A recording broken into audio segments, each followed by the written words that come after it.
talk about a number of topics that affect especially millennials, but of course, people across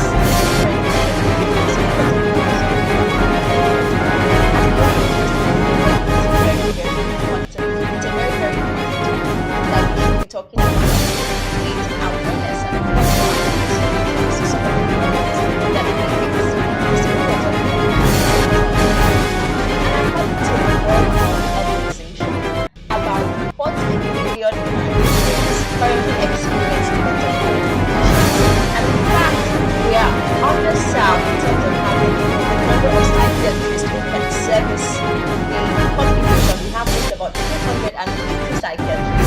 But that's what we're talking about here too. Let's go down to the level of mental health. So today we have obviously experts, we have speakers, advocates, and therapists who are going to be telling us exactly what mental health is, what the science talks about, what the ways to show certain signs that have certain mental health issues, and what solutions we can prepare to them. I have with me, before I tell you who I have with me, my name is Zainab. I'm a business journalist at BusinessDay, and I'm going to be your moderator for today. And of course, I have with me here today a communication strategist and mental health advocate. I have Jackie. I think I got that correctly. I also have the founder of the Anti-Suicide and Depression Squad, Dari Asobele. I have the founder of Ziva Wellness, Rachel Insepi Ayo, and a life coach and certified professional counselor. I have Kumi Taiwo. And of course, the last but not the least, I have with me the head performance and talent management and culture at the FCMB Group, Ebuwa Okwelami. Hi, good morning, everyone. How are you doing today?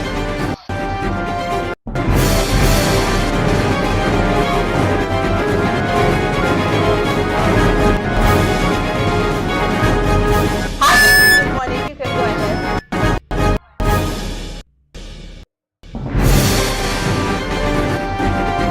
Okay, so today we're going to take it. We're going to have the speakers tell us their thoughts.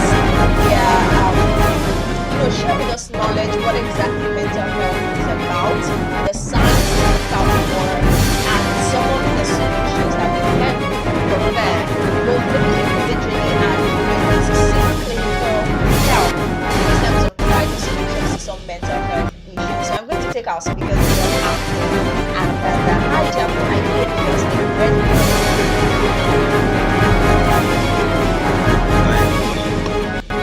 Good morning and welcome.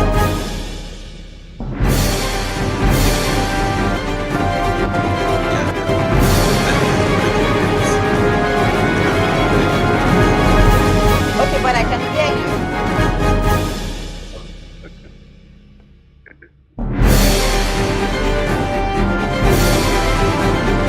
Hi, Jackie, can you hear me? I can hear you now. Okay, great, amazing. So we're ready for you. You can go ahead, please. Okay, so good morning, everyone. I just want to start by saying, like, I know, like, things are really, really crazy in the country right now. Very difficult times. We're all dealing with unprecedented, like, level of stress, both financially, emotionally, and otherwise. And this is one time that you have to be very mindful about how you go about living, and most especially your mind. And I'm guessing like this conversation today is mainly about our mental well-being.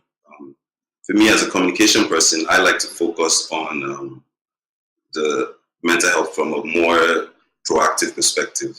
I'm thinking about how can we live in a way where we don't get to a point where we break down.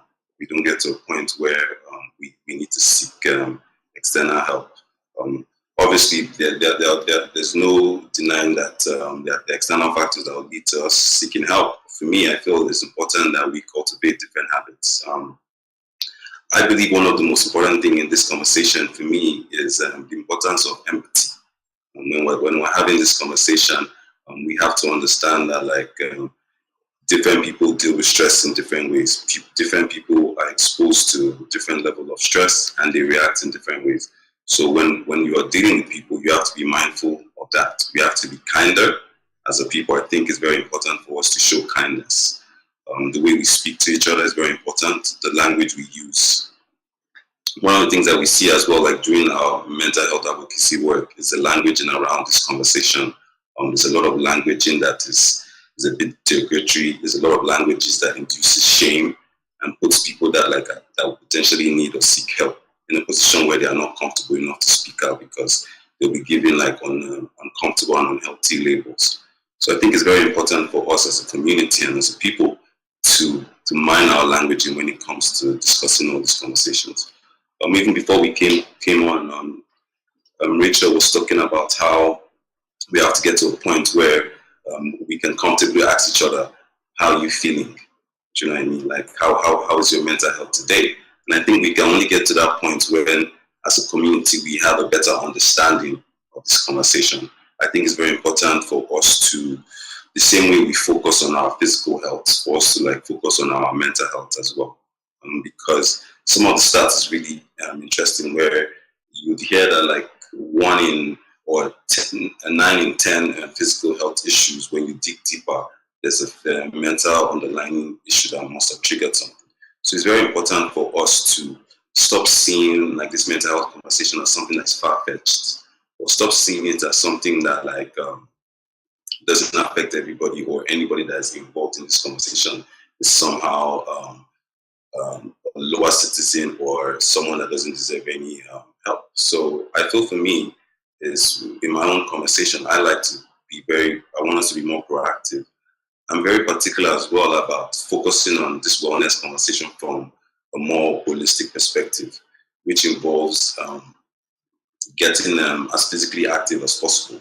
And that's something that like I see has really helped me in championing this conversation, because I realize when I feel fit, when I feel agile, I'm able to conduct my activities better. I feel better about myself. I would also have conversations around the way we consume information and the media. It's very important because some of the pressures that we face in modern days, when you look at it deeply, it's almost sponsored in some capacity, sponsored by the information we're consuming, especially in the social media age. Sometimes you might just read a post by someone or something that has nothing related to you, but then all of a sudden you've let that information kind of like shape the way that you feel about yourself and how you're going about your day. So I always like to say this, because I work in the communication space. I understand that some of all these social media posts, some of all this marketing material that you're seeing are designed in a way to kind of get you into a certain space where you can be sold commodities. Because with the way the world is, your attention is one of the biggest currency. So there are people that are a bit more cynical in their approach to getting your attention. So I feel it's very important as a people that are more sensitive to that conversation, that we understand that yes, we want to consume this information. Yes, we want to be informed, but at the same time, not at the expense of our peace, not at the expense of our well-being. Also, another thing I always advise is give yourself a bit of space from your devices. Do you know what I mean? You have to, because at some point, if you're not careful, you are being controlled by all these devices, not the other way around. Your phone is the one prompting you on how to engage, your emails and everything. I think at some point you have to take charge. You have to say to yourself that, you know what, I'm going to be in control of my time. And I find that one thing that really helps with that kind of thing is proper planning and time management. I feel like generally I'm less stressed when I have my day planned out and when I know what it is that I'm going to do. Because part of what I personally have realized that induces my stress is when I'm unaware of what is happening next in some capacity. So I found that when I'm able to plan better, I'm more relaxed as well. And another thing that is important is community. We have to realize that like no man is an island, no man or woman is an island. So building community, being in groups is something that like helps as well. But I think something that is very, very under discussed is the need for solitude and spending time with yourself.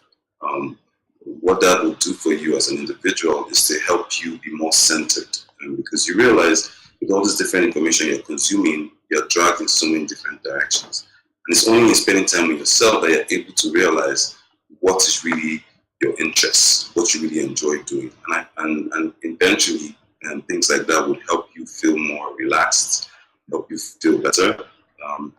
So for me, my own part of this mental health conversation is more in terms of promoting more positive language around this topic, and just seeing mental health and seeing this whole space as something that's very necessary for our growth and our development in every different capacity. So my final word would be, as a people, let us just be more mindful in general of like our headspace. Let us not wait till we break or till we burn out to take rest. And let us just be kinder and approach people knowing that like they might be dealing with issues that we don't understand, and sometimes not take things too personal. So I guess that'll be my major contribution. I know that people in this discussion that can go deeper, but I would just start from a communication language perspective. Thank you. All right, thank you very much.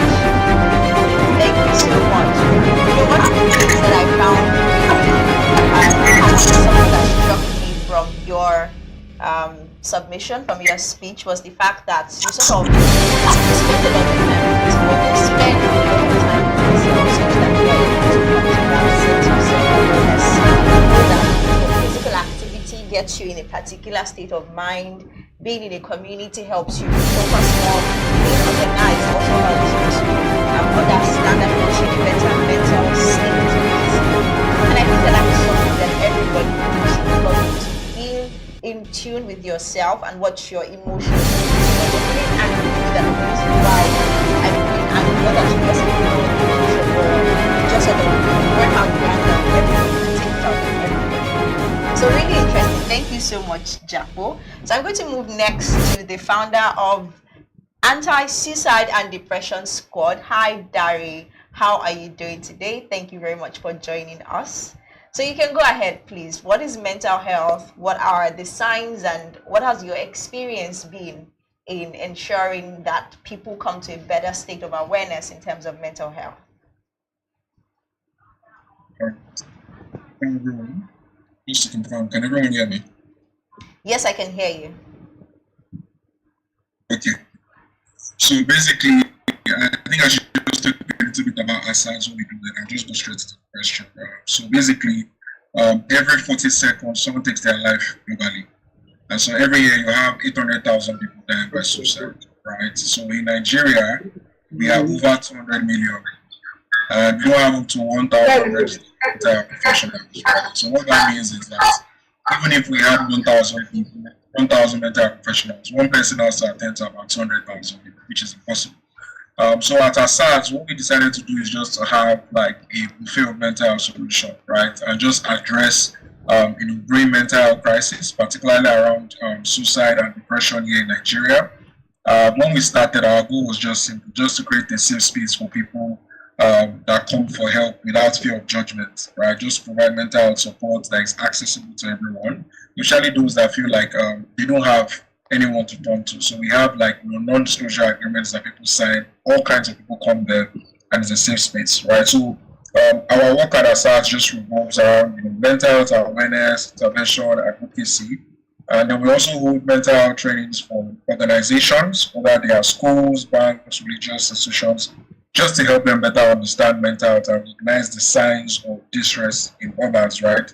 So they know how to provide first aid support in emergencies during it. And then we also have our annual mental health conference called Mental Health Speaks, which combines mental health professionals and spoken word artists to address mental health issues in creative ways. I believe Zainab, we had host, I think 2 years ago, one of the sessions, if I still remember. And then, of course, we also have like support groups and sessions where individuals just come and talk, find help, and just build that community of understanding and care. So for those listening, you could check us on Instagram to join the Telegram community or join the WhatsApp community.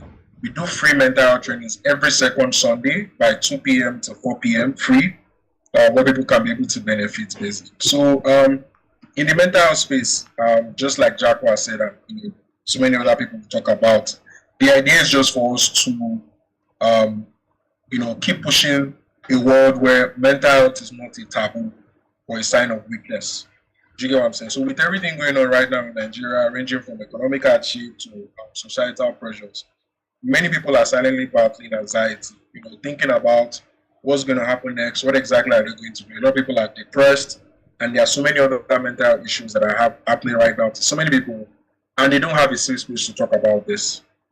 So, how do we connect to the older generation, the younger generation, the Gen Zs, the millennials, to be able to understand the topic in itself and also create that collaborative community? So I'm hoping like someone will talk about it where we can be able to work together with the federal government, state governments, and media houses, which is also good that BusinessDay is also having this, so that we can work tirelessly to break the stigma. Trust me, it's better now. When we started 7 years ago, I mean, Lagos State had an event on mental health, Lagos Mind. Big shout out to them. And it was really nice seeing the turnout on Friday. So we see that things are actually improving. It's not as bad as it used to be, but we still need to be able to do more work to keep having the conversation to break the stigma. We need more advocates that are going to come up with amazing policies. Right now, attempted suicide is a criminal offense. Can you imagine? Someone wants to take their life. I mean, let's not talk more about that. I'm guessing maybe someone else talk about it. So there's a need for us to also see how we can make these services affordable. Because trust me, even people that are earning well sometimes don't see the need as to why they should pay for therapy. People feel like whenever you talk about therapy, it means that they are mad, they are crazy. Well, how do we let people know that going for therapy does not necessarily mean a bad thing, right? I think many of us in Nigeria, we are very reactive. You wait for the problem to happen before you go for help. Why not be proactive, just get therapy? A lot of people don't know that mental health issues are hereditary, like in the genetics in a way, right? There are so many other mental related issues that people don't know about until they get to certain situations, right? You have people doing drugs that are affecting their mental health. Even the Nigerian environment in itself can even affect your mental health, basically, right? So, what we can do is that we can encourage the general public to be able to learn more stuff, just like we're having this session, hoping that people will learn, want to get more materials or resources from some of us here speaking, to connect to organizations, right? But the thing is that they need to understand that mental health is just as important as your physical health. Do you get? It's just as important as your physical health. So you need to prioritize your well-being. I personally, one of the reasons why I started at SARS was 2017. I used to be suicidal and depressed. Being able to come out of that and use that pain to start up something has really been amazing. And I'm just hoping that maybe in me being able to do what I've done and working with so many people, someone can also be inspired to say, you know what, if this guy could have been suicidal before and then come out of it to help people, then I also think there can be light at the end of the tunnel. Because a lot of times when people take their lives or die by suicide, it's trying to come up with a permanent solution for a temporary problem. So their mind is telling them that, see, the only way to solve this problem is to take your life or leave the world, which should not be the case. Do you get? So it's also important that people understand what are some of the things that, I'm guessing we'll talk about that, what are some of the things that trigger these things? What are some of the things that cause these things, right?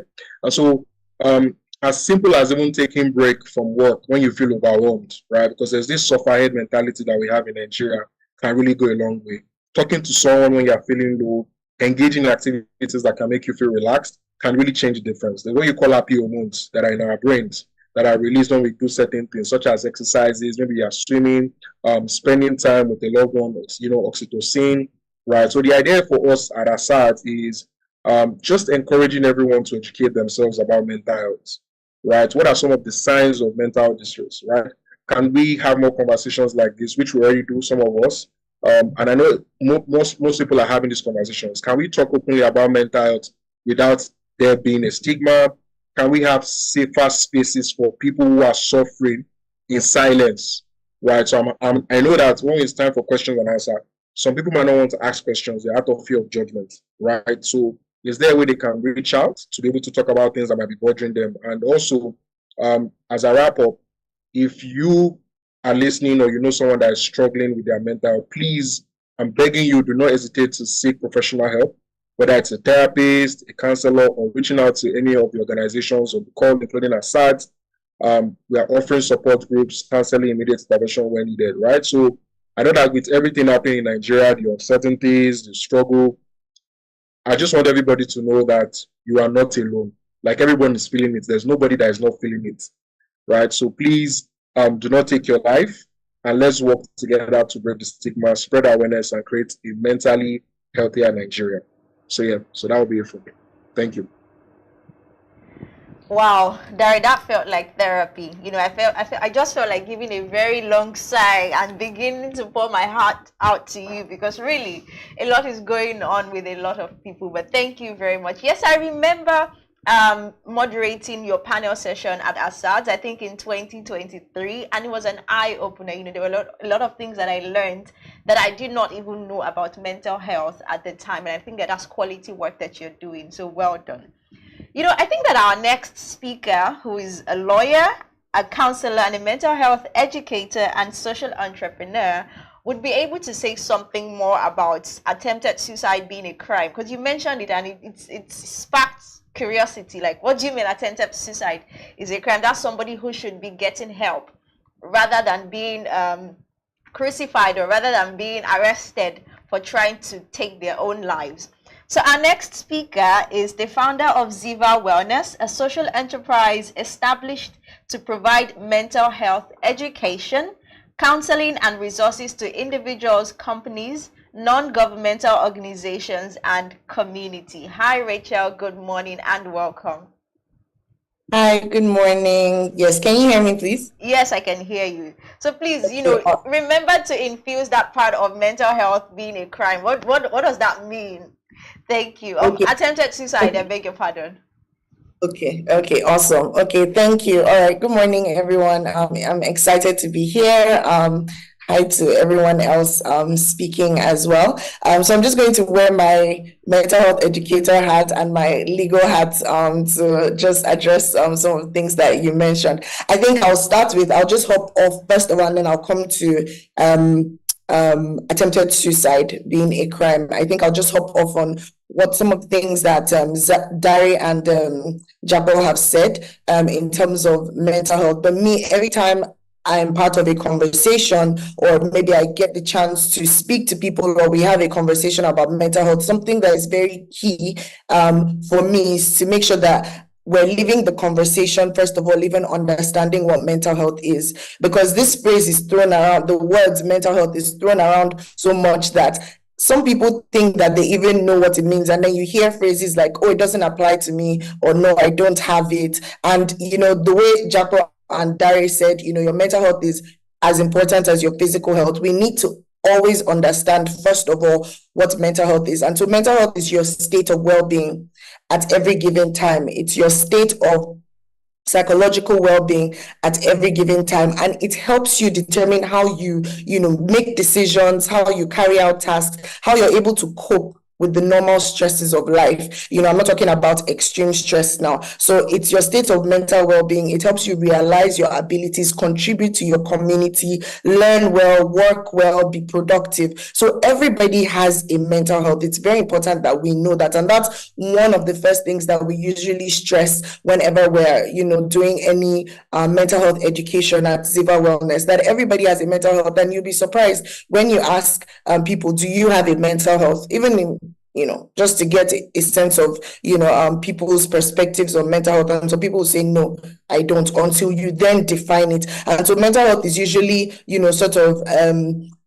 used in the same vein as mental illness or mental health challenges or mental disorders, and there's actually a difference. So it's very important to note that everybody has a mental health, and like Japan and Dari have said, the same way we have a mental health is the same way we have a physical health. So that's established. Now, when we now move to mental illnesses and mental disorders, not everybody, you know, has been diagnosed with a mental illness or a mental disorder, but sometimes we could have mental health challenges. So things like like maybe burnout, or, you're thinking too much and, you're struggling in terms of productivity, you don't know how to manage stress, and it's taking a toll on your mental health, it's taking a toll on your productivity, on how you show up. It might not be so extreme to the point where it has been diagnosed as a mental illness or a mental disorder, but it's a challenge that could come and go. Some people, if you ask them, a lot of Nigerians, they will tell you, my mental health challenge is money. If you give them $10,000 today, the mental health challenge has gone, in quote unquote. So I can't count how many people, once I start, when I talk about mental health, I can't count how many people have said, if you just give me, madam, if you just give me $2,000, I'm good. See, there's nothing you want to talk about again. And, the truth about it is that for a lot of people, that's true, because one of the determining factors of what your mental health looks like is economic factors. And we've spoken a lot about how, what's going on in Nigeria at the moment. And so you see a lot of people thinking a lot about where the next meal is going to come from, where the next school fees is going to come from, how they're going to pay rent, and indeed, if they had, access to more resources, perhaps their mental health, the mental health challenges will not be as bad. So it's just very important to note these terms, because they're often used interchangeably, but they mean different things. And for us to be able to have effective and enlightening conversations on mental health and mental health awareness, it's very important that we know what these terms mean. So I just wanted to share that. And I think just in terms of coming from the angle of when it comes to awareness, I think that it's very important that we can share our stories. Let's not neglect. I mean, I know there's still a lot of stigma at the moment attached to mental health, and people even speaking up about their mental health. So it's one of the reasons why Daria and I connect so much, is because we've had similar, stories when it comes to mental health challenges. Like even when I was in the university, I dealt with so much suicidal ideation, and even at some point actively tried to end my life, and then I struggled with anxiety, I struggled with depression, but being able to come out of that and then able to have conversations with people, and they ask, how were you able to, overcome? And I share with them. And so it's more or less like, there should be nothing shameful about our mental health. And it doesn't have to be, your mental health challenge doesn't have to be as, stretched as that. Perhaps it could be a time that you were burned out, or you were, you just yelled at someone out of the blues while, you were dealing with so much. And how were you able to then get yourself back to a stable place where you could now be more productive, you could be happier with your family and your friends? It could be a time whether you were going through something and you felt like you couldn't talk to anybody. There's that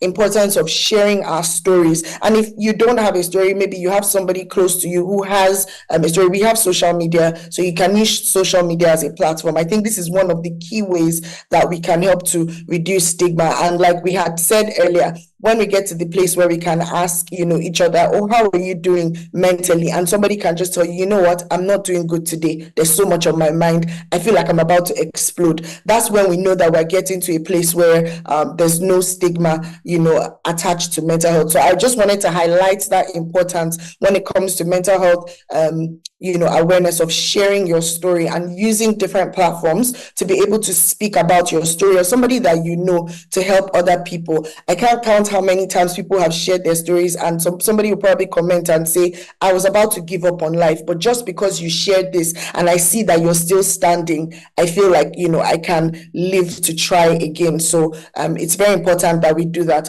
Okay, I've taken off my mental health educator hat. Now I'm putting on my legal hat. All right, good. So as a lawyer, section. Okay, so yeah, we're going to talk about attempted crime. I mean, Dari had already mentioned that it's a thing, and that's something that we all need to be aware about.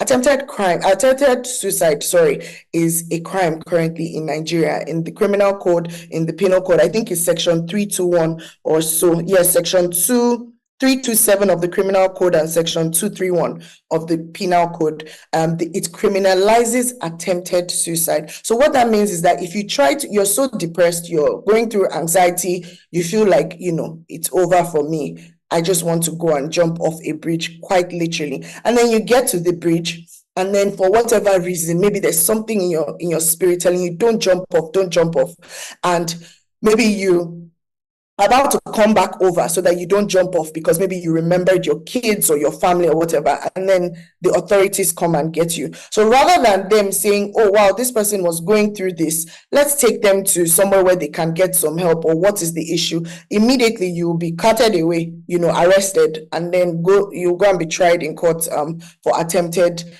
suicide, and you could either be jailed for up to 1 year or given a fine, or both. But in recent times, a lot of NGOs and advocates have been doing really great work in terms of handling pro bono cases where they go to court and try to, defend people who have been arrested and taken to court, and the intention is to jail them because they've tried to take their life. And this is something that we need to speak more about. I mean, a lot of CSOs and even a lot of umbrella organizations in mental health are doing a lot of work. We have this suicide prevention framework, which the Ministry of Health and a couple of other people have, been working on. And then there's a lot of advocacy going on to, take out that part to repeal that part of the criminal code and the penal code. And this is the law as it stands for now. So it's not even a case of, okay, we do all the advocacy and we're talking about it. That law has to be repealed. We need to have more conversations, yes, but that particular law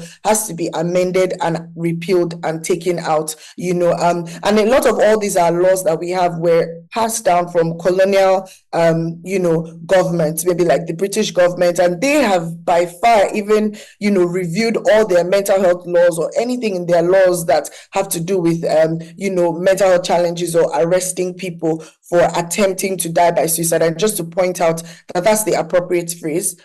We typically don't use the phrase committed suicide or committing suicide because it then implies that it's a crime, and it fosters that mentality that it's a crime because you typically commit a crime. So if you saw somebody who attempted suicide or attempted to die by suicide, that's usually the phrase, or the person died by suicide, not necessarily committed suicide. So yeah, like I said, it's very important that we use all platforms that we have, to, if you know anybody in government, if you know anybody in the legislature, I mean, these are conversations that we should have. We should use our personal networks and our professional networks to try and see how we can do this, because what happens when this is criminalized is that suicide is then grossly underreported. So, Daria even said every 40 seconds. That's probably even a statistic that has been documented. But in Nigeria, there's a lot of cases of people who have either tried to end their lives by suicide or have successfully ended their lives by suicide, and you don't hear about it because the families are either too ashamed to talk about it, or there is or people are scared that, in fact, even the law even says anybody who assists somebody. So if you were even there, or you assisted somebody, or you got there as the person was doing it, everybody will be arrested. So imagine having this type of law. What room do we have for people to come out to actually talk about what they're going through, or say, oh, I actually, wanted to end my life by suicide, but I didn't, just talking about it, some people are scared that they might even get arrested. So these are the issues that we have in Nigeria. These are the things that make mental health a sort of quote unquote tough conversation for people to have. And that's why we need to keep on raising our voices, having this kind of conversation, staying informed. You might not be a lawyer, but it's important to know the sections of the law that actually criminalize attempted suicide. It's important for you to know about the Nigerian Mental Health Act. What are the provisions? What are the key provisions as it pertains to work and, living conditions,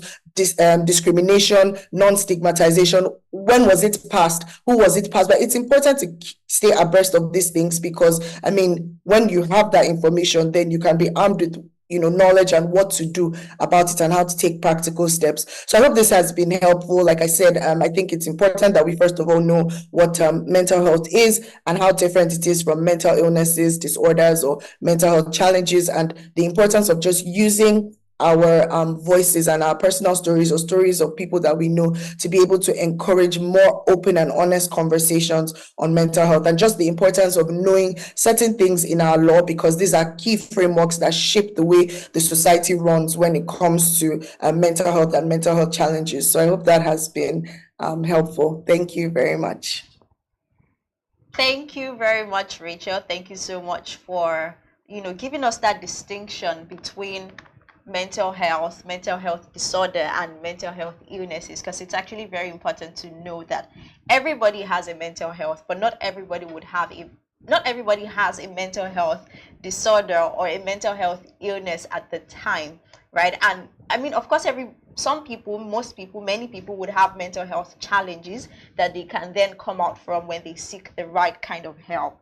You know, when you were talking about the attempted suicide, the law that's on attempted suicide, I was wondering what then was the rationale behind the law. You know, what was the motivation for the people who actually put the laws together? But then when you talked about it being a colonial law, I felt like, okay, that's an explanation, but it's something that we should actually talk about, and in terms of not just talking about it, but also find ways to repeal it, like you mentioned, and to put better and proper laws in place. Because if you find somebody who attempted to die by suicide, like you said, it would compound their mental health issues, it would compound their mental health challenges. So you're literally not even saving them, you're actually putting them down more and more, putting them under the bus, and maybe they would even consider actually dying and succeeding this time.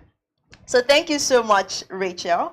I'm just going to move next to our next speaker, who is a life coach and certified professional counselor. Now, this person is a clinical psychologist with over 5 years of experience of working with adults and young adults in terms of helping them understand their mental health challenges and also helping them to achieve significant improvements and results. Hello, Fumi Taiwo. Good morning and welcome. Good morning to you. Can you hear me now? Yes, I can hear you. I can hear you, Fumi. Oh, okay. So I'm glad to be here. Thank you to everyone who has said. Thank you, Fumi.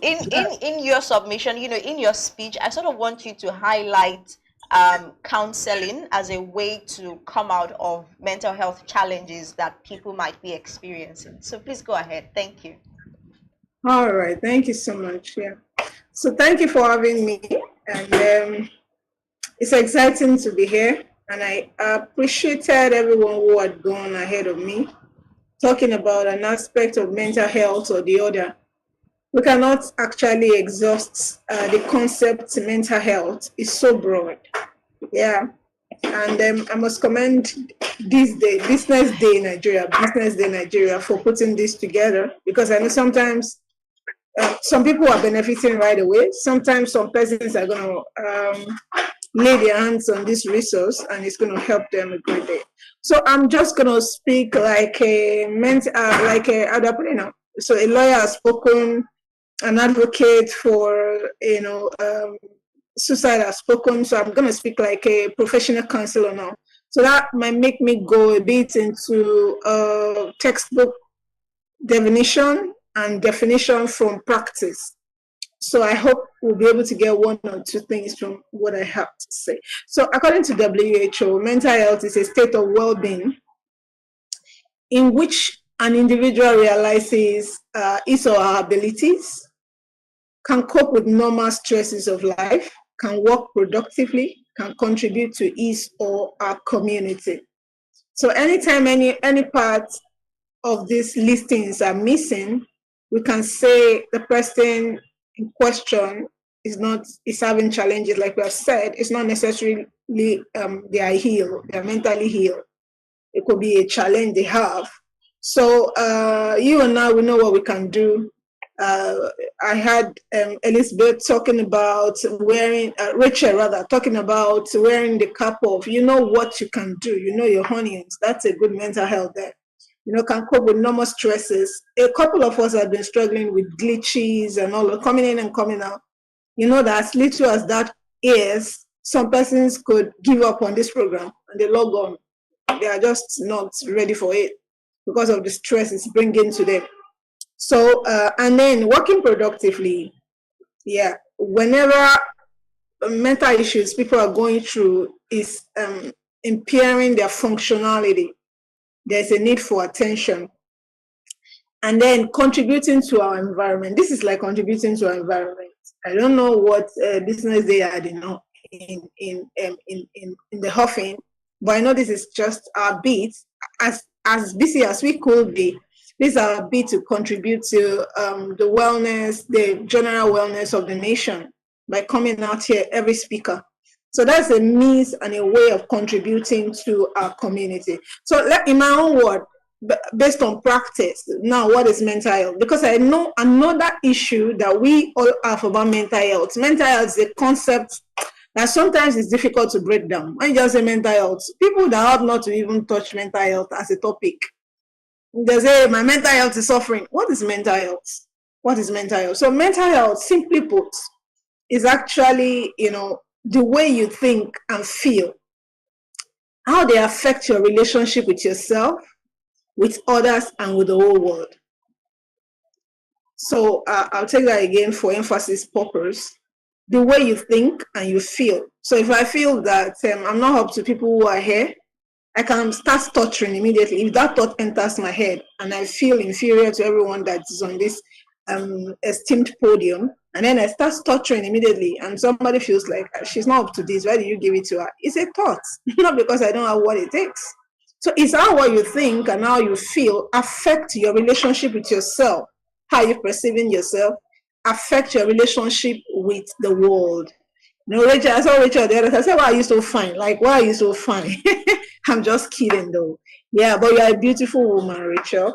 So if you're feeling bad with yourself, it's difficult to feel good or to pass across goodness to people. And then the way you see the whole world. So if I can see my next door neighbor is not good enough, I can generalize and say the whole world is bad. Okay, so how do I manage stress? Stress is part of life. There's nothing we can do. Yeah, stress has to come. And what shows maturity is how well you handle stress. So we can't take away stress totally. So how well are you able to handle your stress? And then how well are you relating with yourself, the world, and everybody around you? For me, that's mental health. So going from that, I want to say that as much as we are saying that we need to do awareness creation, we have to, as professionals and people at the helm of affairs in this space, we have to understand there is age-appropriate mental health information. So for instance, I was in a forum, that's Yaba Psychiatry program put together to celebrate Mental Health Day on the 10th of October. I was opportune to be there. And then an expert was brought, a psychiatrist was brought on to speak. And at the same time, the congregation comprises of people from all walks of life, students from secondary school, member of churches, Muslim community, just to make sure that the community, the state was well represented. So the mental health expert went on and said different things, because it was mental health in the workspace. Said different things about different things, how employees had to take care of their employers had to take care of the employees, and also and also. So afterwards, they said, "Do you have questions?"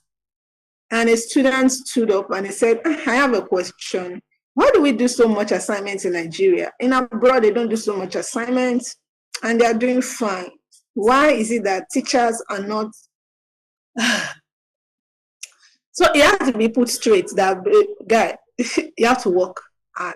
You can't be mentally lazy, okay? And that brings me to say that there has to be mental health information that is age appropriate for people. We can't just, that if care is not taken, if we're not firm about what we're pushing out about mental health, we can make some people go into indulgence. Okay, I'm just saying that let's stay in the middle of this. We're not going to be on the extreme of saying no mental health, and we're not going to indulge, indiscipline and say it's because of mental health.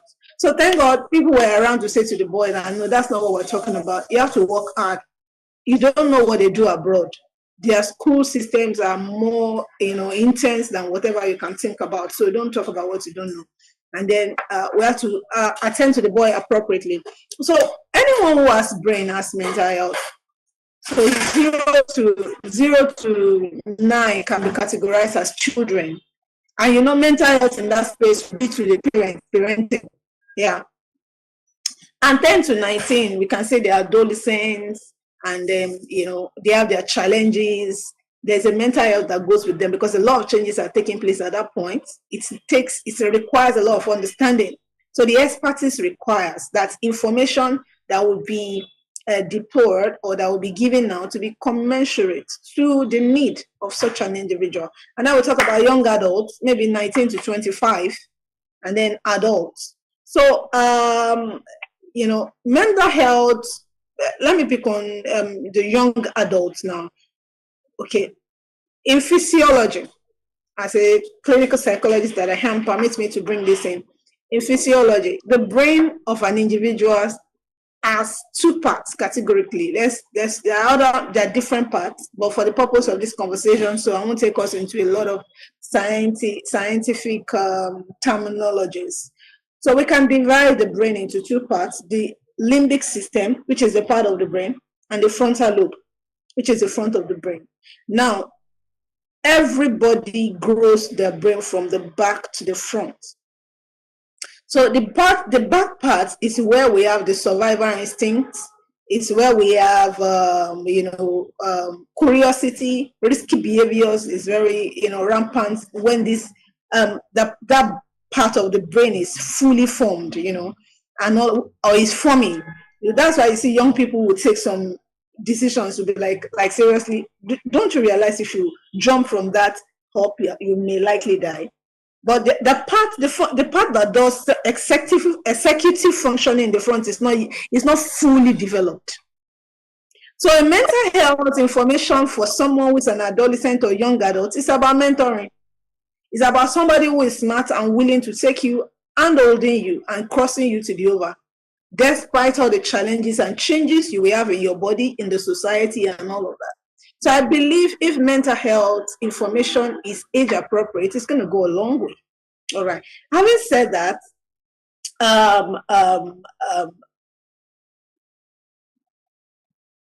we have to put all this into consideration as we push the cause, as we are trying to get across to people.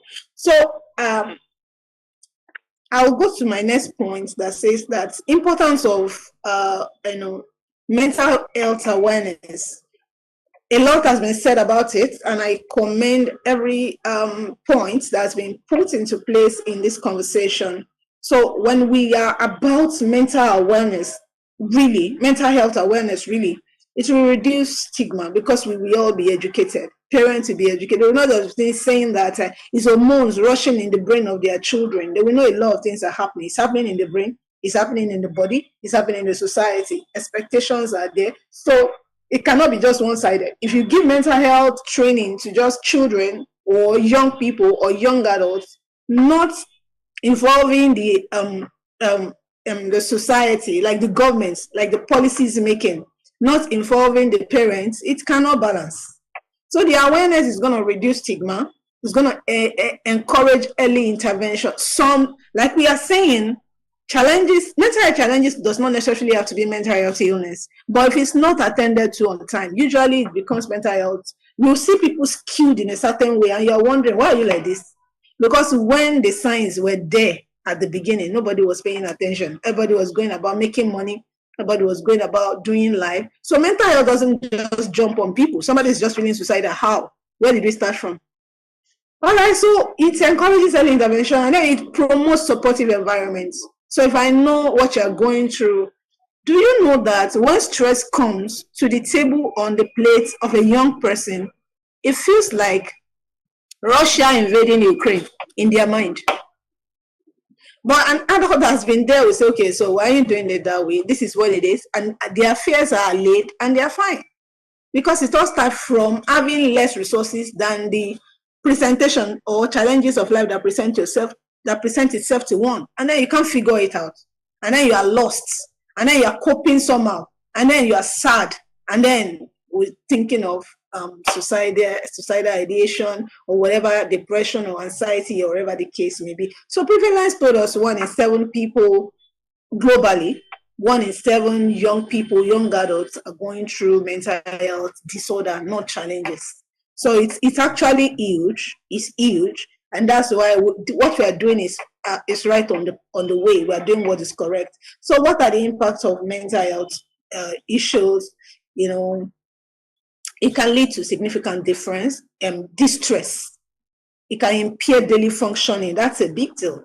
It can affect academic performance. When academic performance is affected, it's possible for you to label such a person Nolodo, and then it determines the decision they make in life. They say you don't know sciences, so you better go and do hard, JJ, go and be a teacher, go and read. And this is someone who has what it takes, but because they are going through a challenge, mental health challenge at a certain stage when they have to make that decision, they are labeled, and then they are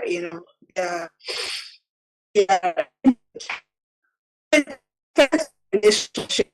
I mean, non introvert is because mental health issues were not dealt with. Just before we go really deep, just before we go into details, because I really, really like the details that you are delving into. And interestingly, you mentioned that 1 in 7 people have mental health disorders, not challenges, globally. I think that is something that should really be spotlighted, right? So thank you very much. I also like the fact that you went into mental health in the workspace, and you mentioned how you attended that event where the expert talked about how employers can create a better environment that fosters a good mental health for their employees.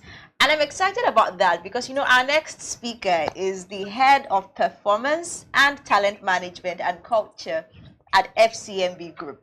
So I believe that she's going to be able to delve into that a bit more and tell us exactly what employers could be doing to foster a good environment for their employees. Hello, Ebonlua. Good morning and welcome. It's good to have you here. Thank you very much. It's good to be here as well, and I'm really excited about the topic. I'd like to start by commending BusinessDay, because this is a very important topic, particularly at this time. We all know what is happening in the economy, in the country, in fact, in the world at large, actually.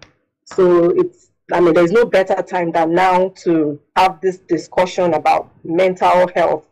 And I would also like to commend the speakers that have gone ahead of me. You've all said a lot of things that are very important.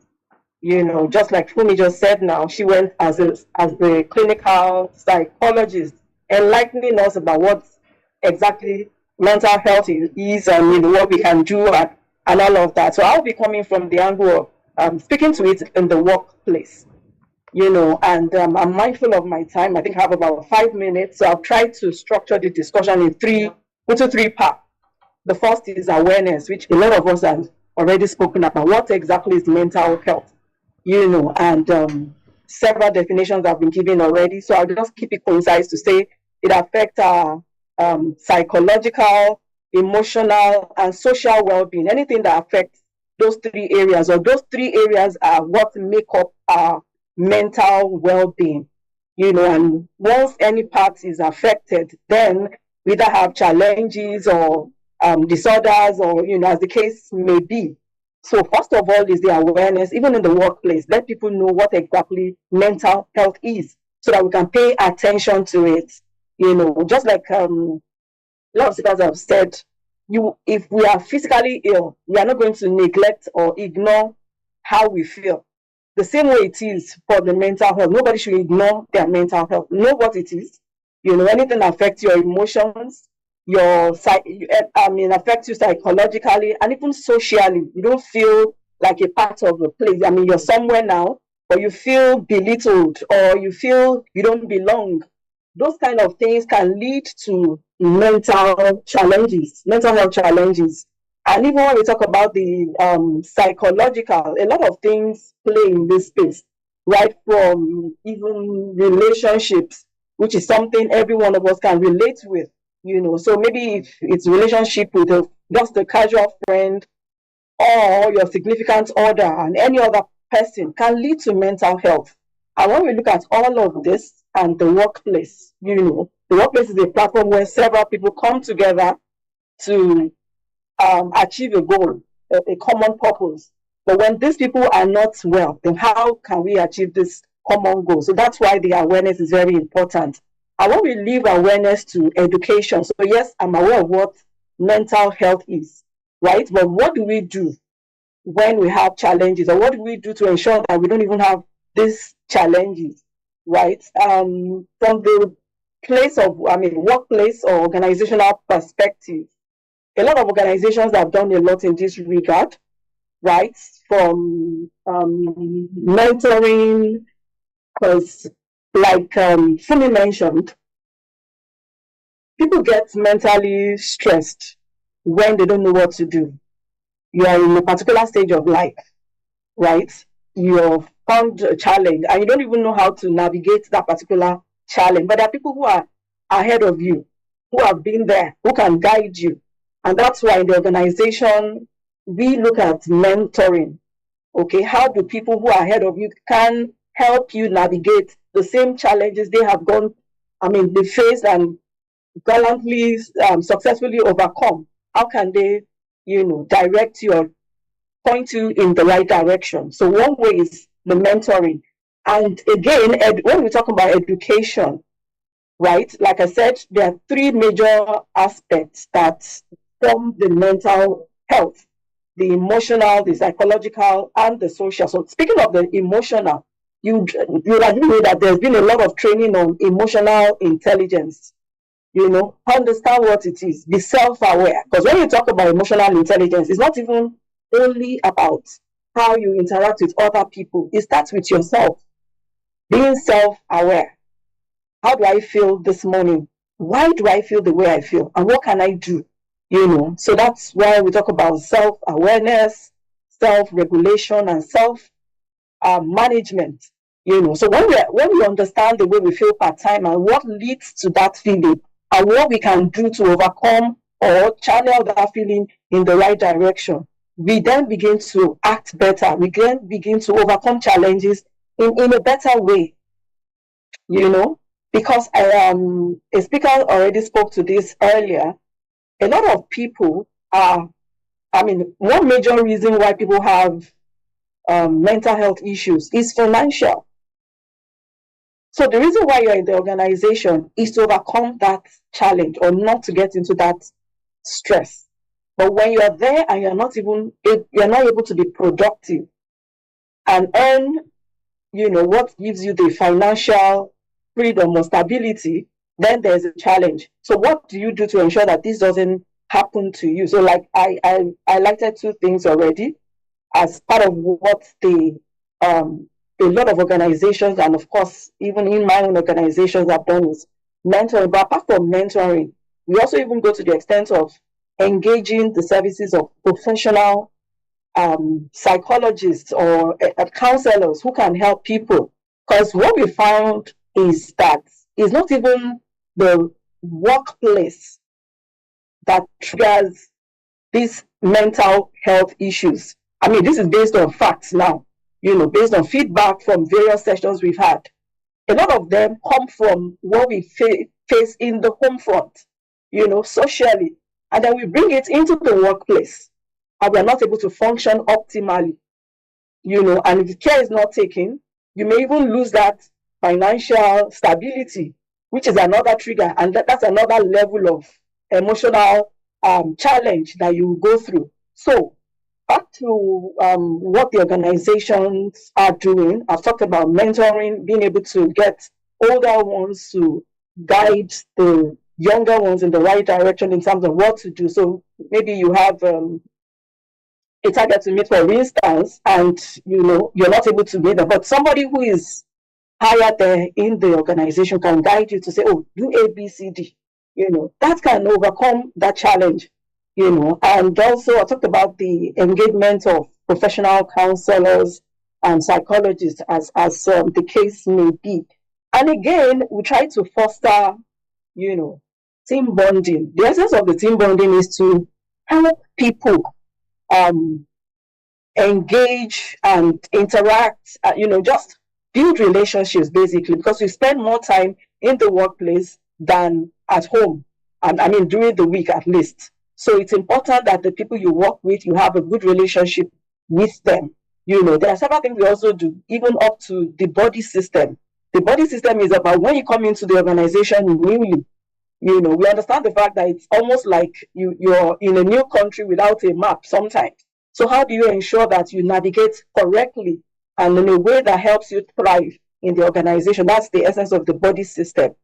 Somebody is attached to you who has been in the organization long enough, who understands, how to move around, what to do, when to do, and all of that, who can guide a new joiner, to be able to effectively settle into the system. So, those are some of the things most organizations, and of course ours, have done to help people, ensure that we don't even get to the place where because I know that there are different levels of mental, I don't want to say illness now, but even the challenges, understand what it is, like I said earlier, but how do we even ensure people don't go to the extreme?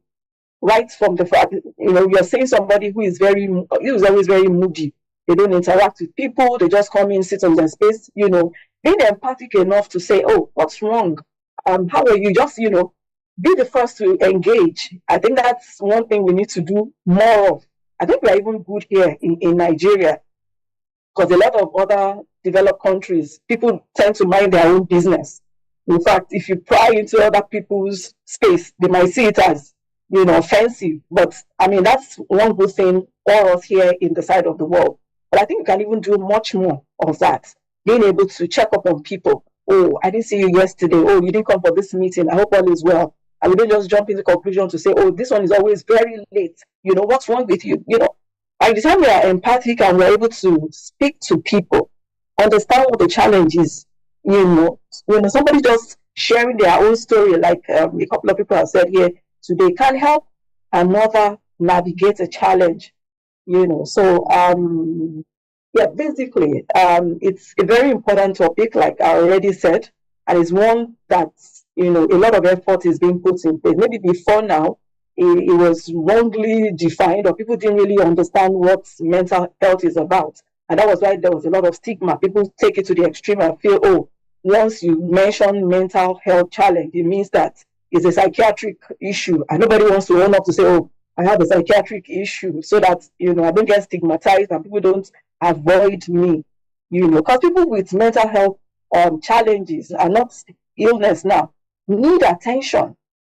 Because isolation is one of the symptoms, that you will see people who are struggling with life or having one challenge or the other do first. They want to be alone because they are even apprehensive interacting with people. So the last thing they need is isolation. So, being able to create that environment that helps people have a sense of belonging and thrive, feel free. There's a lot of opened up policies and a lot of organizations that have done well in this area. I would say maybe years back, that wasn't the case, but right now, with the advent of, people committing suicide and, going to that extreme, if only they got somebody to speak to them on time, maybe they won't have gone to that, extreme.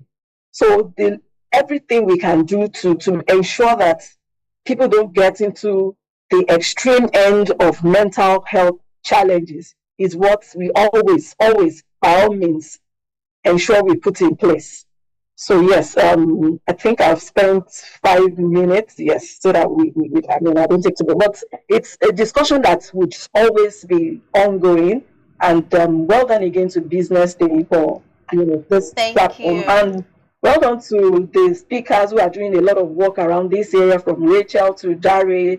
I mean, to me, everybody actually, we are doing the right thing. And if, this education, this awareness is created, people then, they feel freer to speak about it.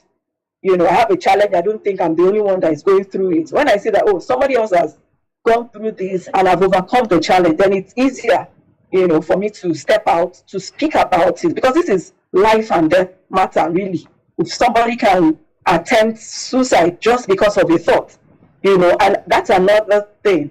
We've talked about the relationship between the mental health and the physical health, because there is a relationship there, because when we pay attention to our well-being in terms of our nutrition, the way we exercise, you see that the happy hormones are triggered and we are better able to, I'm not saying that's the solution to everything, but at least it helps a long way. you All know, and right. then being Thank you aware very also much. of Thank ourselves, you very understanding much, myself so well Ebon. that I can detect when I go from a happy mood to being moody, or somebody said something that just triggered a particular emotion in me. When I'm aware, I can go back to reflect, you know, because one thing I do is journaling. I always try to reflect to say, okay, All this right. is how Thank my you day very went. much, Why did it Ebon. go This this has way? been, What could I have done differently and all of that? Yes. yes. So yeah, thank you very much. I know my time is fast spent. So I'll yield the stage back to you. Thank you very All much. right. Thank you very, very much, Ebon. That was really interesting. I liked the fact that you sort of delved into a number of things that employers could do to help people, especially new employees, come into the system and ensure that they are able to actually navigate their way without feeling anyhow, and also ensuring that they're able to be productive to the work and to the organization. Thank you very, very much. So I'm just going to go into a few questions that I have for every one of us at the moment. And I want to start with our first speaker, which was Jaco. A few days ago, I was on my way to work. It was a public transport system. And I usually pack my breakfast with me because, number one, it saves me a lot of money. It also ensures that I'm able to eat right because I know exactly what I cooked. And so this particular person wanted to sit beside me. She asked me, "Who's beside you?" And then I said, "Nobody." And immediately she didn't allow me to even adjust my body or even do anything to help her open the door. She just opened the door with such suddenness. And immediately she opened the door, my food fell out. Every single thing in the pack, every grain of rice, because it was rice, fell out and poured on the floor. And in that very moment, I felt a range of emotions. I felt like the ground should just open up and swallow me. I felt like strangling her. I felt also like, I don't know, I just felt so many things. I felt anger, I felt shame, I felt like crying as well. But interestingly, I had that grace of not lashing out at her, not being aggressive, because she was really sorry. She was really mortified as well. And so I just said, okay, no problem, it's fine. But I feel like that is a scenario that could have led into a number of things. Imagine if the person, if I had some underlying issues, some underlying challenges, maybe I had experienced something at work or experienced something at home that made me unbalanced, and in that moment, it just sort of turned into another situation, another scenario. So Japo, I really want you to sort of tell us some coping mechanisms to help manage stress, anxiety, and even frustration. So how do you manage stress and anxiety and frustrations on a daily basis? Because I feel like in that moment, somebody else would have done something else and I just sort of kept quiet and let it go. So how do you manage stress? How can we manage stress? Such an interesting scenario right there. And I like how you played it out because I think what it is we live in a world where we're so easily triggered nowadays. Everyone is on the edge for different reasons. I think one of the first things I would like to say is part of why you were able to deal with that was a bit more about you because you were more centered in yourself. You were able to pause and stop. And I think Dari mentioned this when he was speaking in terms of the importance of stopping and taking deep breaths. I think we underestimate the power of taking a deep breath. One of the things that it does for you is it helps centers you. It helps you pause and it helps you relax a bit. And then you're able to pick your emotion because if you had reacted, it would have, like you said, it would have been a very different scenario in the end. But the fact that you're able to pause, and so I think it's something that you have to be very mindful of. Another thing I would say is you have to, like I spoke earlier about, is the importance of empathy. Understanding that people are dealing with certain things as well.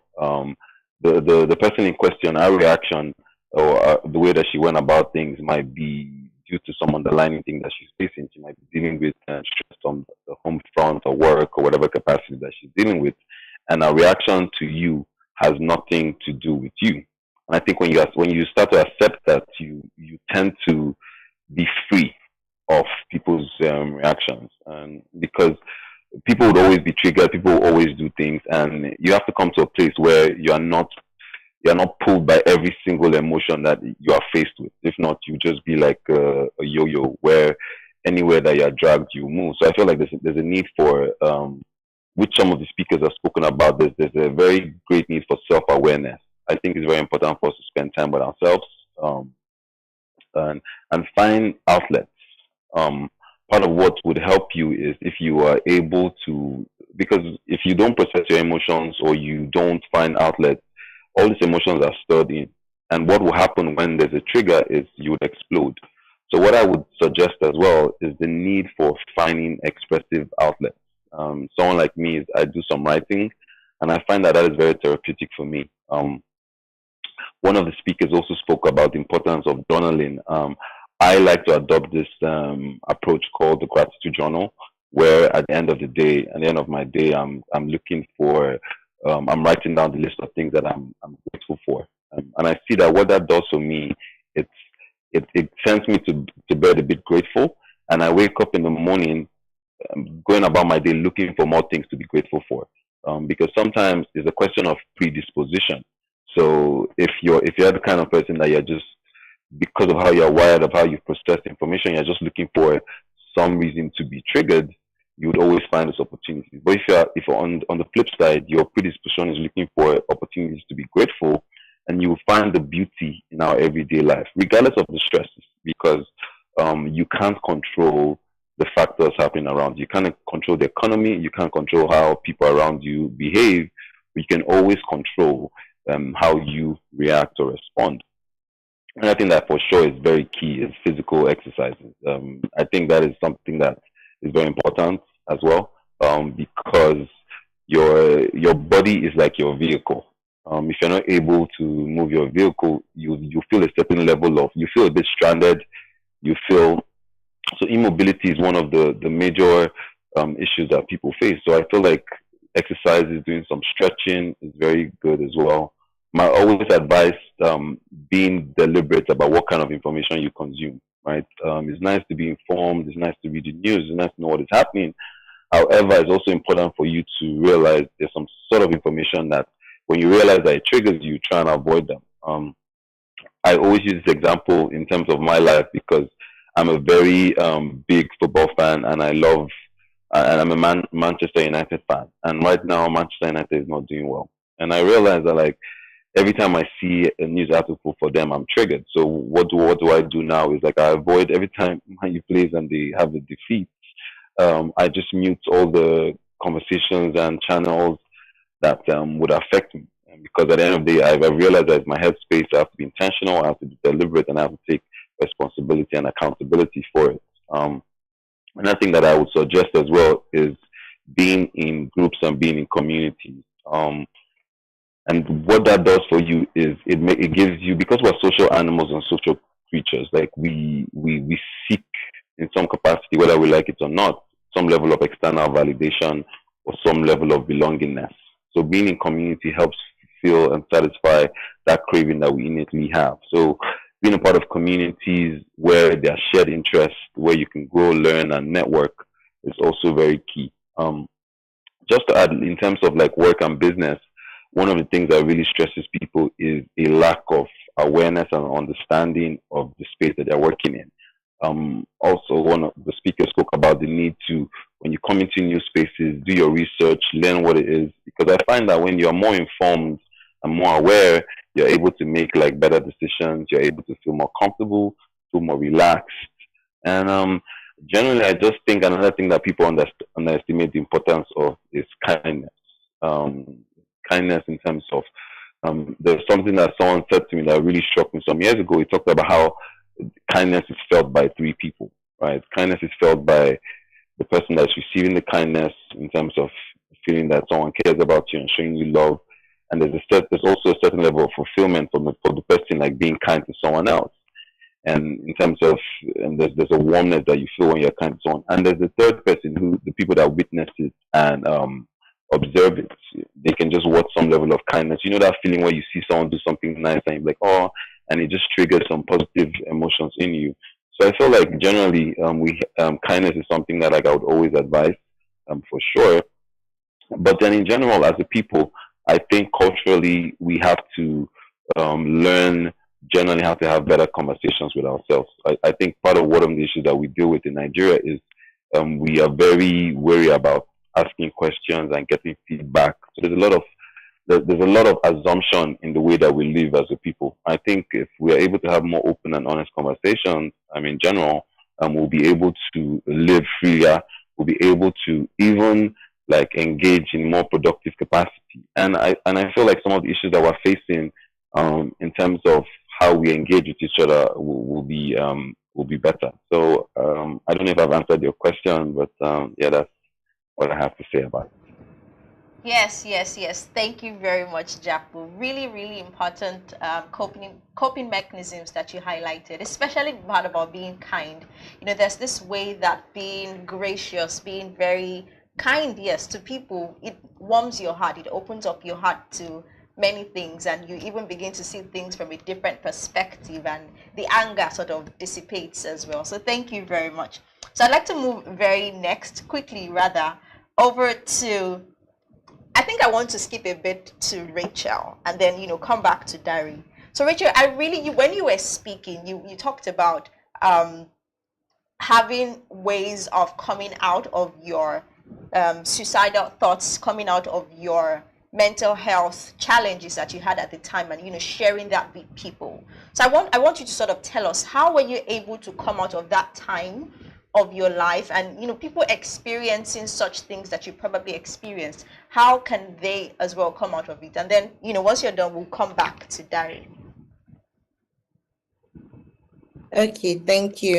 Thank you for that. So that's a very important question, because as a lot of us have said on this call, quite a number of people are going through that or have gone through that in the past. So I think personally for me at the time, mine was a little bit Nollywood-esque, because a little bit dramatic in terms of immediately coming out of like a place where I felt like, I was just really, and for me, it was just more or less like a pile up of so many things that I felt like I couldn't deal with. And also, I was quite younger then. And in fact, things were not even as crazy as it is now, but it was just a lot that I couldn't mentally deal with. And so while I may have actively tried to end my life, literally somebody came and knocked at my door while I was attempting to do that. And so basically that stopped that.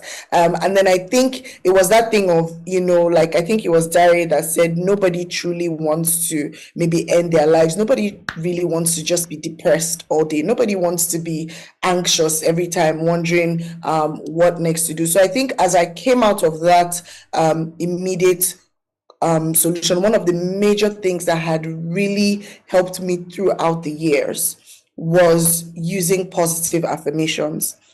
I talk so much about positive affirmations in my personal life and in my professional life. And it really was a game changer for me, because I found that, anxious thoughts, depressive thoughts that are rooted, that come out of, that's thoughts that lead to suicidal ideations or just a feeling of hopelessness are usually rooted in negative thinking and negative thoughts. So there's that hopelessness. There's no solution for me. There's no way out. It's not going to get better. Like I went through all of that for so long, just consistently having negative thoughts, until I realized that I think at some point I even had to start doing my own research, because I started at some point, because I said nobody wants to be in that situation forever. So I started trying to find out, okay, how can I come out of this? How can I, maybe the situation around me in terms of the material wise is not changing, but how can I change my mindset? What can I do differently? Is there something I'm doing, when it comes to my mindset? Is there a way I'm looking at life that makes things look so bleak and so hopeless? And I think another thing that helped me was I do something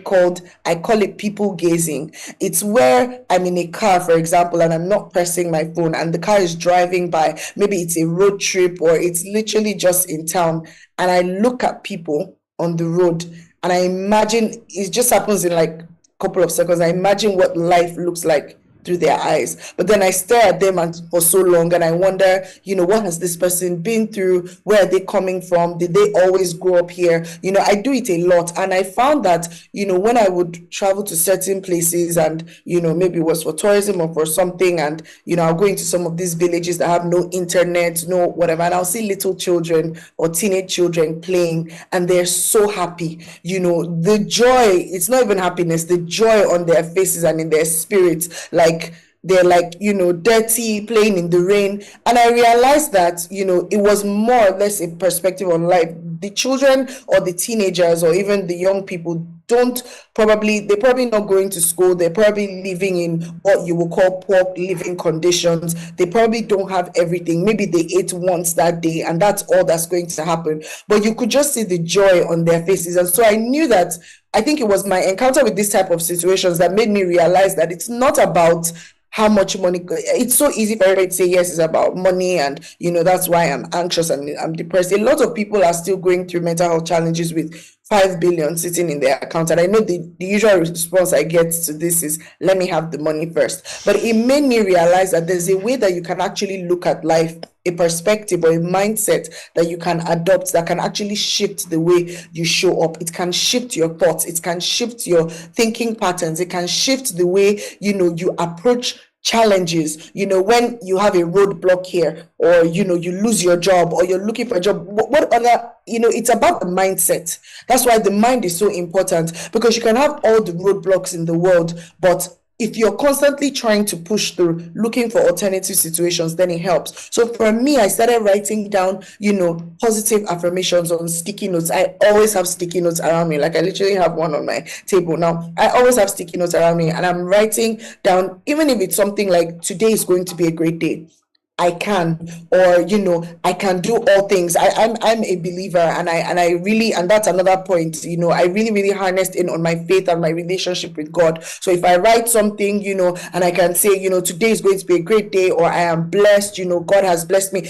Things that just when I wake up in the morning, I see it and I feel, even if I'm tired in my body, or business has been slow, or whatever it is, I say those words and I've learned to believe it over the years. The first few years, it was a little bit weird because things around me weren't looking like what I was saying, but I still kept on saying it, because what I was doing and what I found was that, and this is psychologically proven, is that positive affirmations actually reshape and rewire the brain. It's scientifically proven, rather, and they replace negative thoughts with positive ones, to the point where your subconscious starts to think in the positive rather than the negative. So when something happens, your first thought is not, oh, I'm finished, oh, life is done for me, I'm done, there's nothing good that can come out of it. You're now thinking, okay, this has happened, let's move to problem solving, let's move to finding solutions. If I've lost my job, what skills do I have? What skills do I need to learn? How do I start a business? I don't have capital to start a business. Okay, what can I do? Who can I speak to? What service can I provide that is not capital intensive? So you're always thinking about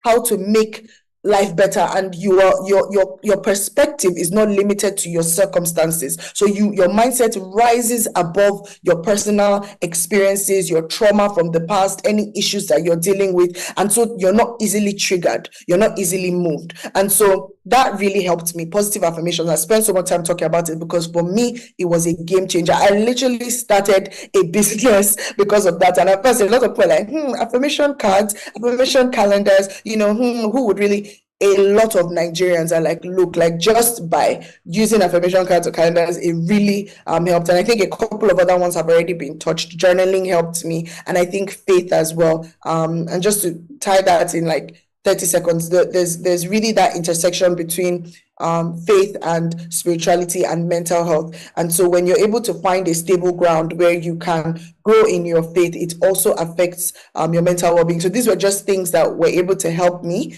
come to that place where I can show up and I can start talking about my story, and I have a different perspective and mindset to life. Yeah, thank you. All right, thank you very much, Rachel. Thank you so much.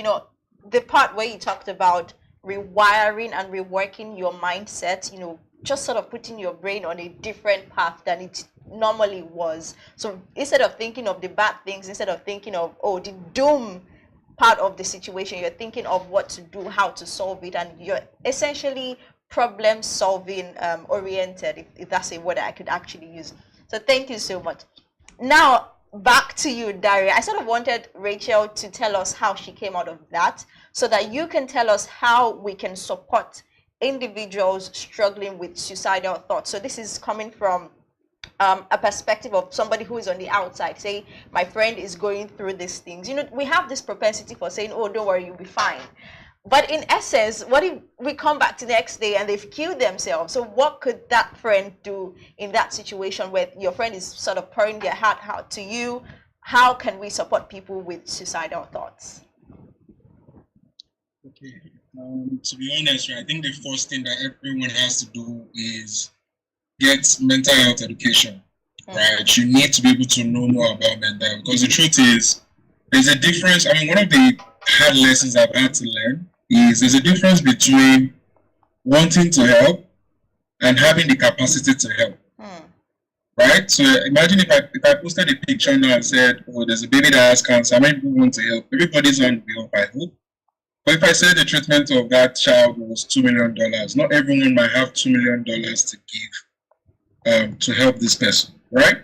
But if I said there were strategies that all of us could put together, maybe donating $1 here and there, then that's different. So what am I trying to say? When it comes to mental health, there are different aspects of mental illness even in itself, you know, depression, suicidal thoughts, you still have bipolar disorder, so on and so forth. Do you get what I'm saying? So when it comes to suicide, the truth is that it's not every time that depression needs to come before people become suicidal. Do you get what I'm saying? So sometimes someone could hear something. I mean, we had cases in Lagos some years ago where a woman was driving on the bridge, right? And then all of a sudden wanted to jump out. I think we had the case of a doctor that got out and then dropped out, right? And he said he received the call. We don't know. I don't have the full fact as to what happened. But looking back personally, I remember, you know, that feeling of feeling suicidal, right? The thoughts of, oh, there's no point being here. What's the purpose of you being here? Nothing good can come out of you. All of those thoughts were playing in my head, hearing those voices. I'm sure Richard will be able to relate. But one of the things I'm grateful for was, you know, having friends that would bring me out.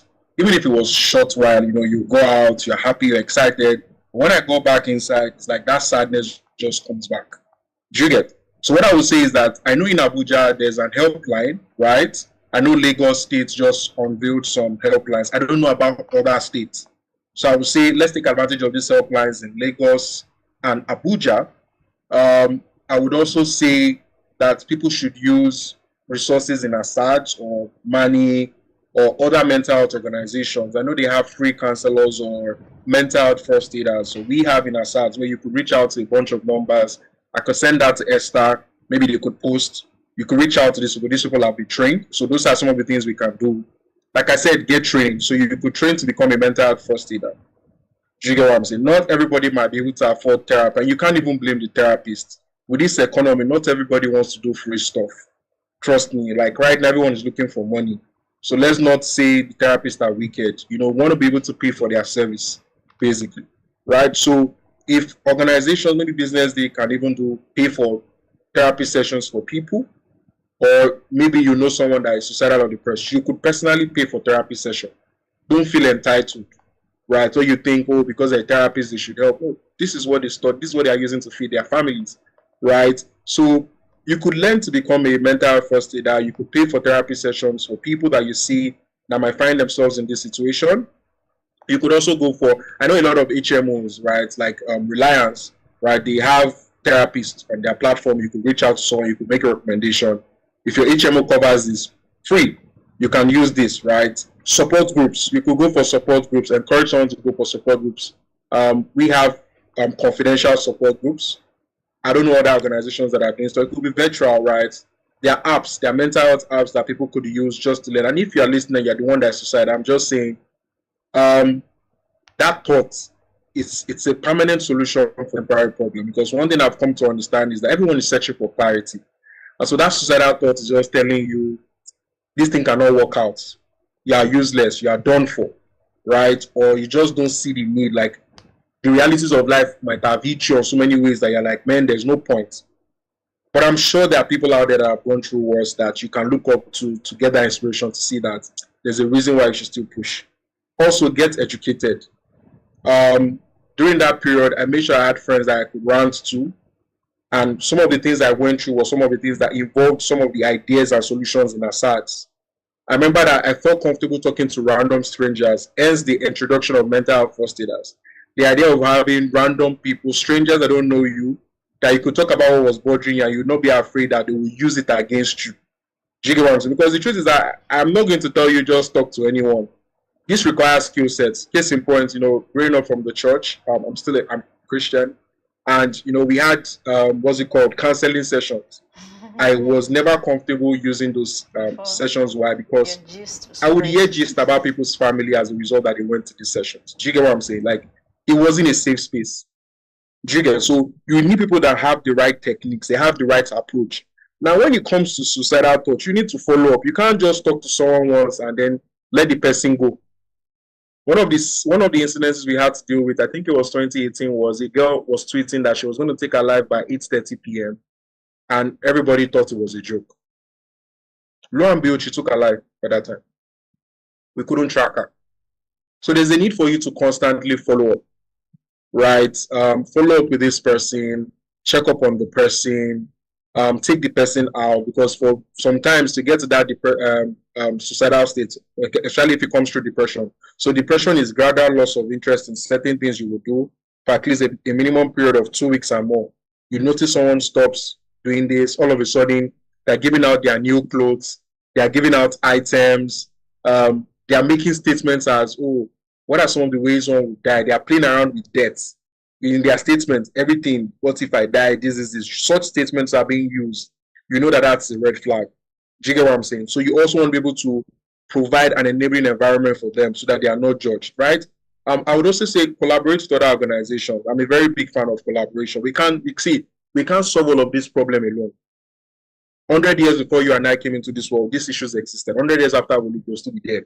But what are we doing to collaborate? The government, agencies, BusinessDay, every single person, every media.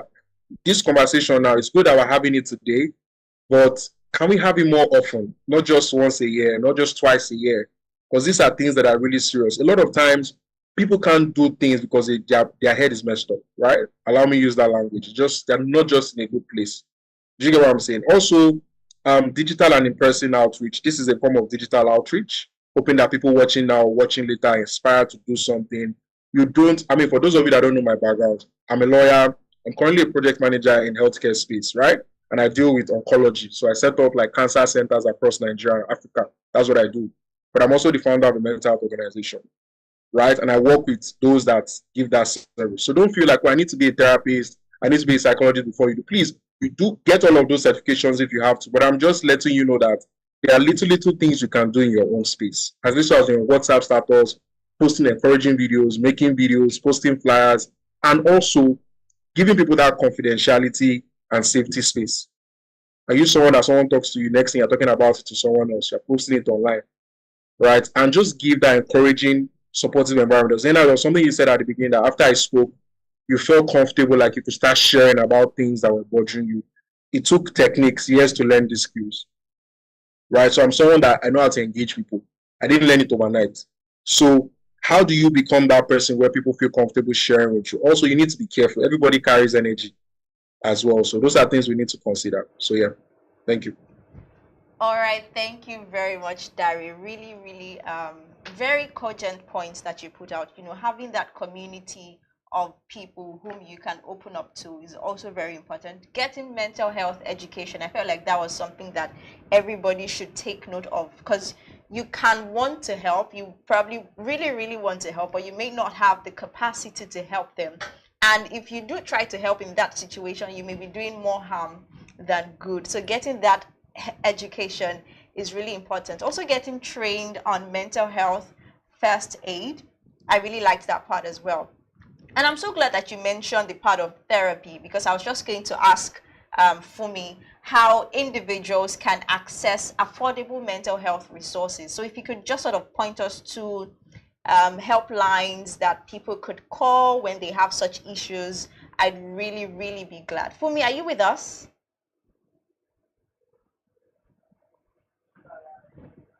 Yes, I am. I am actually. Okay, so did you All get right. my question? Yes, I did. Okay, so please go ahead in about a minute or two. Okay. Thank you. All right. So, okay, there are a lot of. Okay, I must commend what has been said earlier. Yeah. So, a lot of places we can turn to now for support. Like Darius said, we have apps, we have organizations trying to pay for people, trying to get things done. Okay, which is actually what is needed because one person can't do it all. It has to be a community awareness and community effort to see that everybody is fine. So I know Lagos State has some numbers that people can call when they are under duress. As well, I know of some programs by organization to make sure that psychotherapy is actually affordable and accessible. Yes. So there is one I am aware of, though it requires one paying, but it's not much. At a very small amount, one can have access to the services that is required for one to be okay. So say per month, other like 3,000 naira, you'll be able to have access to, I don't know how they do it, maybe they subsidize to something. You'll be able to have access to your mental health and every other part of your health that needs to, it's like an health insurance thing. So it's Liberty Life. The name of the program is Liberty Life. The name of the product is Liberty Life. And I don't know if it's okay for me to just read the number.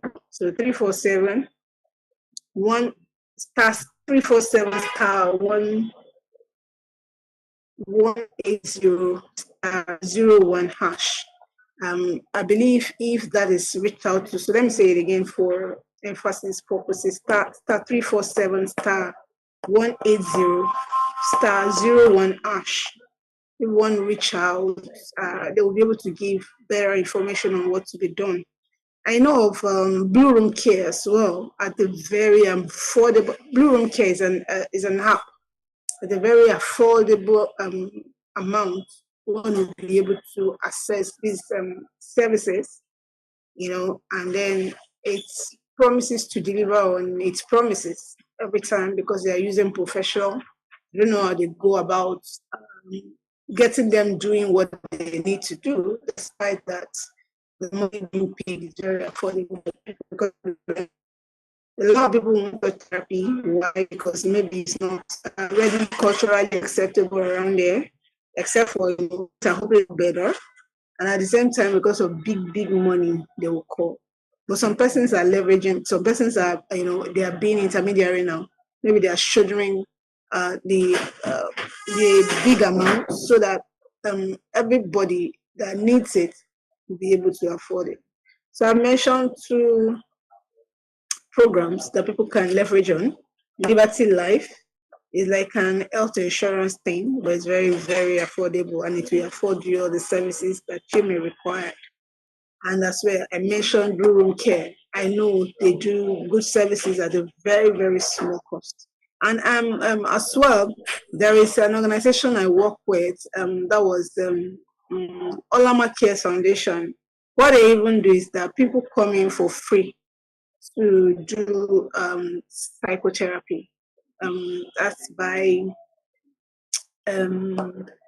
Mrs. Fakorede. Yes, she pays, and then therapist just takes people up for free, and then and people are sorted. They can even have repeated contacts. So the situation is not done in a day. They have to come some other time. They have sessions, and all on the NGO's bill. So a lot of people are out there doing a lot of good. I've mentioned a couple of them. You can follow them. Olama Cares Foundation is online. Their handles are everywhere. We'll be able to avail ourselves to all the opportunities they can afford us. What have we I'm just reiterating my points. I'm done anyways. Liberty, life, is very affordable, and at the same time, we have Blue Room Care. They are happy out there.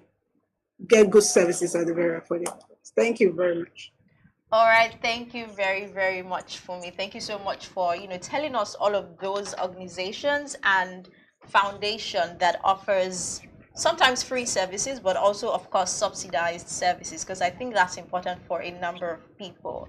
But before we end, I really like to get the thoughts of Ebun on how we can encourage open conversations about the mental health in the workspace, because there's that line between it's that thin line between actually talking about your mental health that is an issue and you just being lazy, like Fumi mentioned the other time when she was speaking. So how can we encourage open conversations about mental health in the workspace? Hi, Ebon, are you still with us? Can you hear me? Yes, I'm here, and I heard you. Okay, thank you. If you could get to that in about a minute or two so that we can wrap up very quickly. Thank you. Okay. Okay. So your question is, how can we encourage open conversations about the mental health in the workspace? Yes. Okay. In the workspace. Okay. So the workspace doesn't exist in isolation.